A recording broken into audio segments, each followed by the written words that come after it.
Hi, it's Dwyer, gamblersadvisory.com, dwyerboxingnews.com. Remember, the opinion you should follow should be your own. Just consider this video to be a second opinion from a complete stranger online.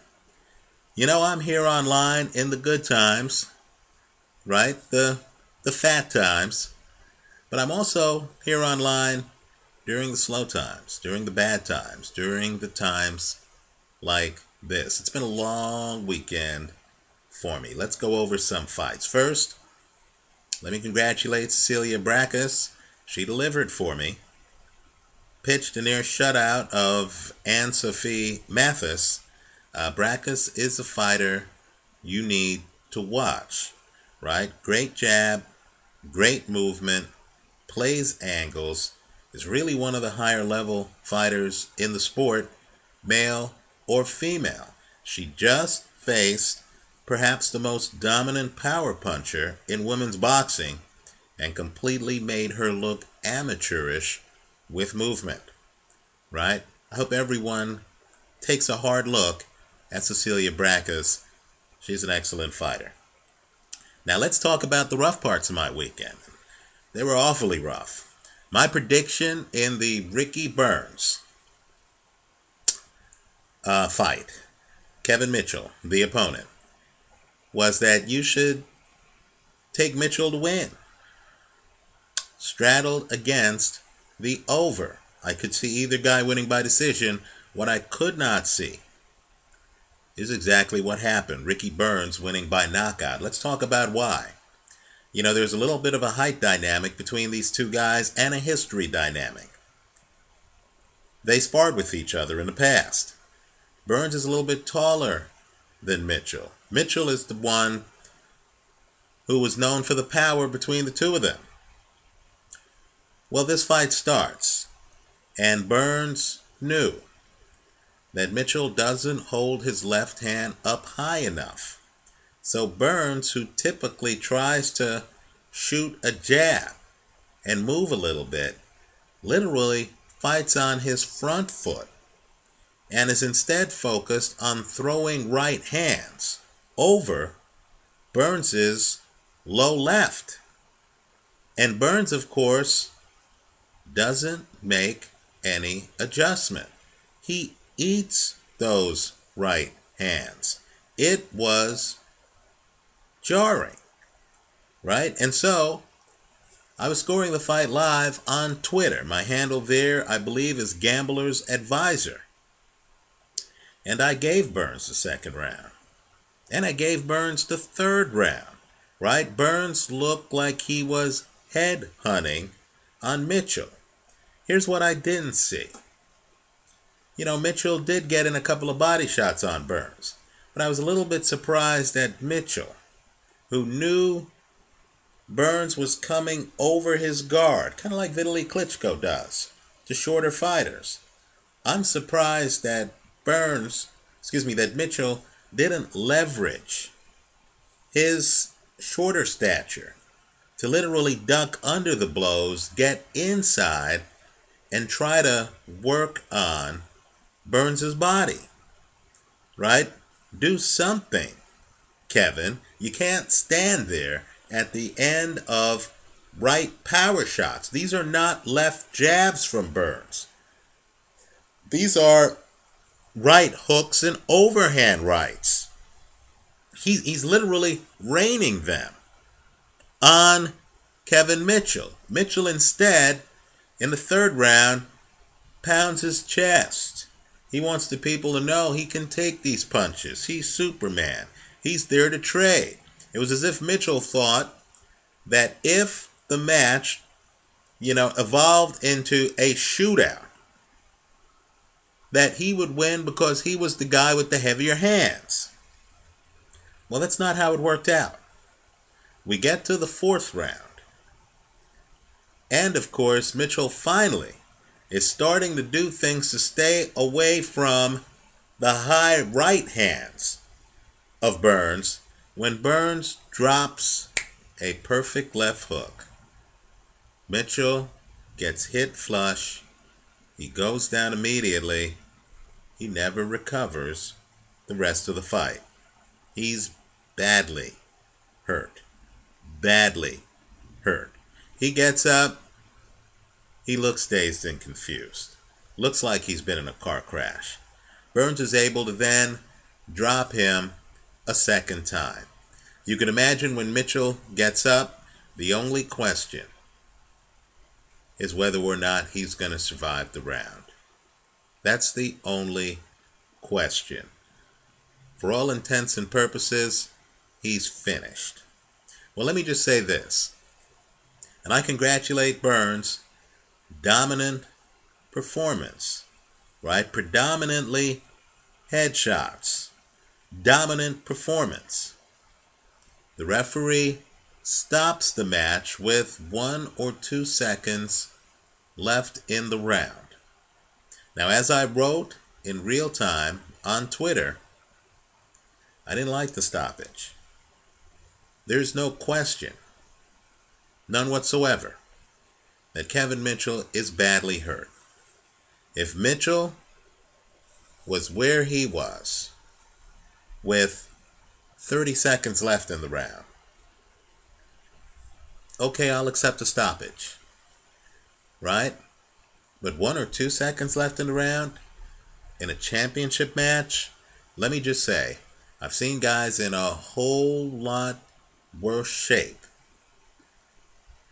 come back in fights, right? Not only that, it's the first round in which Mitchell has hit the canvas. I'm not here making excuses for Mitchell. I'm just saying that while he was dominated, the referee should have at least waited the 1 or 2 seconds, let the round finish, let Mitchell's corner have a crack at reviving their guy. I doubt Mitchell would have survived too many more rounds, right? He didn't have an answer for Burns' right hand. He certainly didn't have an answer for Burns' left when Burns unveiled it later in the fight, right? Ricky Burns is on his front foot. He's before an energized home crowd in Scotland. I don't think Kevin Mitchell comes back in the fight.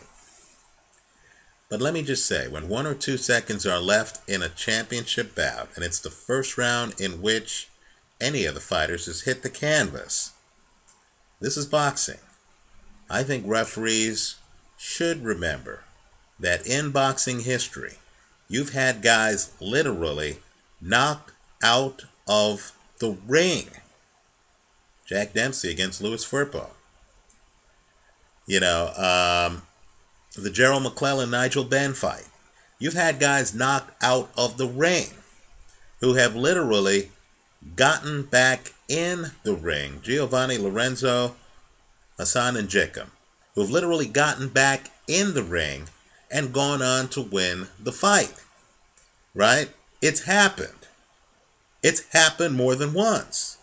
Here you have a guy who really is out on his feet. Right? He's badly hurt. I'm not here to say he's not badly hurt. But wow, to stop a fight with 1 or 2 seconds left in the round, give me a break. Doesn't change who won the fight. Ricky Burns was dominant. Kevin Mitchell looked unprepared. Wasn't even prepared for Burns's, overhand right. And he should have been since the two guys sparred. Right? Was not prepared. But let me just say, as a boxing fan, as a, person in the crowd, if 1 or 2 seconds are left in a round, let that round continue. How many punches would Ricky Burns have gotten off in those 1 or 2 seconds? Be real here. Okay, I congratulate Ricky Burns. He certainly exceeded my expectation. I did not like the stoppage. I got the feeling that the crowd was going bonkers. I thought the referee got caught up in the moment. Let's talk about another dominant performance. This one might even have been tactically better than Ricky Burns' performance. And that was Krzysztof Wlodarcyk's win over Francisco Palacios. This is another fight I got wrong. Right? That last video, I wish I had that video back. Those bets I made, I wish I had that money back. But let's just say this. Wlodarcyk was coming off of 2 lackluster fights. The first fight against Palacios, even the Polish television commentators thought he lost that first fight. Right? Understand, the people in Poland thought he lost the first Palacios fight. Then he fights Danny Green. Right? The judges in that fight thought he was losing that fight before he stops Green late in that fight. If he doesn't stop Danny Green, if Danny Green could just find a way to dial back the testosterone, to get on his bike a little bit more at the end of fights he's winning, maybe Danny Green takes his title. Right? I know it's hard to tell a fighter to dial it back, but, Danny Green shouldn't have been there at the end of the Wlodarcyk fight long enough to get caught. So let's just say Wlodarcyk looked like a guy whose career was in decline. And then, of course, as the people in Poland know, Wlodarcyk has had some issues outside the ring. So things with Wlodarcyk were falling apart. The first fight, he looked too slow. He didn't have the volume. Fast forward to this fight. Wlodarcyk comes out and is throwing. And keep in mind, he's predominantly a power puncher. Right? His knockout ratio is greater than 50%. A Wlodarcyk fight is the kind of fight that he had against Danny Green, where he's in there just trying to kind of like feel his way through, and then bam, the other guy's badly hurt, bam, the other guy is taken out, right? Well, here you have a slugger in against a slick guy. And of course, what does Wlodarcyk do? To my amazement, I didn't expect it. He starts throwing a great jab. And he sticks with the jab. Those early rounds against Palacios here are difficult rounds. Understand, BoxingScene.com, a very highly respected website here online, scored this fight 115-113 for Wlodarcyk. It was a tough fight. I think I had Wlodarcyk a little bit bigger than that. I think I had him 116-112, right? But the early part of this fight is competitive. And Wlodarcyk doesn't panic. He sticks with the jab, right? It's hard for heavy-handed guys. Picture a David Haye. It's hard for a heavy-handed guy to come in and say to himself, you know what? I'm in a tough fight. Rather than start swinging for the fences, rather than do what home run hitters do, try to hit home runs, I'm going to stick to boxing, right? Because I need to set things up. Well, that's what Wlodarcyk does. And it's great, too, because he's bending at the waist to make sure he doesn't get hit too much. He's much more active than the first fight against Palacios. Then he starts bringing in things other than the jab. He starts throwing a left hook behind the jab that Palacios never solves. This left hook is pivotal for later in this fight because it's this left hook that slows Palacios down in the later rounds. Wlodarcyk, who I thought only had a puncher's chance, actually outboxes the boxer, Francisco Palacios. Even Palacios, in the post-fight interview on Polish TV, admitted that he lost the fight. It was apparent by the start of the 11th round that Wlodarcyk was in the lead in this fight. He didn't get the knockout. What he got was something far greater, in my opinion. He got the respect, at least from me, spectacular boxing performance. I'm not saying the guy looked like Floyd Mayweather in there. I'm not saying that, right? But all I'm saying is understand this is a knockout guy in a rematch against a boxer who really beat him badly the first time. And he decides to come inside and to outbox him.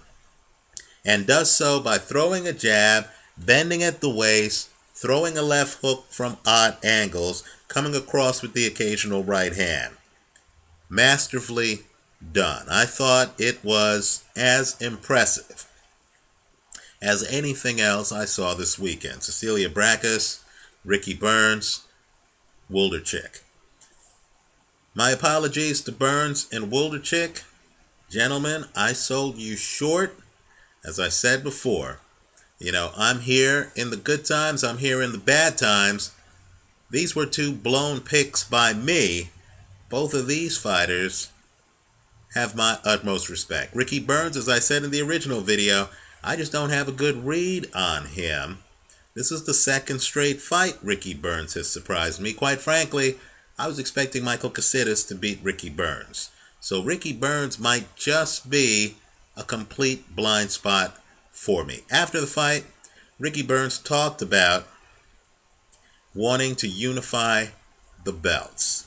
Several people on Twitter openly pined for Ricky Burns against Adrian Broner. Right? Let me just say this. Right? These guys, there are other guys out there who are major talents with belts, who quite frankly I'd like to see Ricky Burns also fight. One of them is one of the champions at 135 pounds, Miguel Vazquez. Right? Now let me just say, I believe he's a bit different than Ricky Burns. Right? Ricky Burns normally, when he's not blowing out Kevin Mitchell on his front foot, Ricky Burns normally comes out, relies on defense and a jab. But his jab is not the kind of jab that keeps you at the end of it. Miguel Vazquez's is. Right? Miguel Vazquez has fought guys like Ji-Hoon Kim, Braekhus Prescott, and has looked great against them. Right? Remember the name Miguel Vazquez. I definitely get the feeling that Ricky Burns is serious about taking on the biggest names. He's guaranteed box office in Scotland. I get the feeling some of these fights are going to happen. So if we're looking at 135, I just want us to remember Miguel Vazquez's name while we're talking about Adrian Broner. If we're looking at 140, then we need to look at what happens in this upcoming fight between Brandon Rios and Mike Alvarado. Right? Understand, both of those men are unbeaten. Right? Now, Ricky Burns, I personally have been a Burns skeptic for some time. It's cost me today. Ricky Burns is outside my reference frame. He has the upper hand. I just, can sit here and say, okay, Ricky Burns has burned me a second bet in a row. But I got to tell you, the water gets awfully deep right here. And I would take Vazquez and I would take Mike Alvarado over Ricky Burns right now. Richard Abril, another guy you need to consider, may have given everyone the blueprint on how to beat Brandon Rios. We'll find out shortly. But let's just say 135 and 140, thanks to what happened today, has gotten a whole lot more interesting. Masterful A+ performance by Ricky Burns. Let me say this too with Kevin Mitchell. Burns is such a giant where he fights. Kevin Mitchell is still a force. First, he's beaten much taller fighters. He beat Braekhus Prescott easily. I believe if Kevin Mitchell wasn't caught up in the moment in terms of fighting a friend, right, in front of a, vibrant crowd, I think Kevin Mitchell would have made his adjustments far quicker. I get the feeling Mitchell was just caught up in the moment and was so emotional he was pounding his chest in the third round and things like that. Kevin Mitchell's still a force. Mitchell, to me, is one of these troubled artist guys. I really do think that if his head is on right, and it didn't seem like it was today, when he's at his best, the John Murray fight, for example, Kevin Mitchell has the capability to beat anybody. Right? I think a Kevin Mitchell, Adrian Broner fight is more interesting the way I see it than a Adrian Broner Ricky Burns fight. But Mitchell needs to get his head together. Let me just say that Kevin Mitchell needs to look at the Wlodarcyzk Palacios fight, because Wlodarcyzk and Mitchell have a lot in common. Let me know what you think. Leave your comments for me here online. Visit us at gamblersadvisory.com. Let me end by saying congratulations to Burns and Wlodarcyzk. Thanks for watching.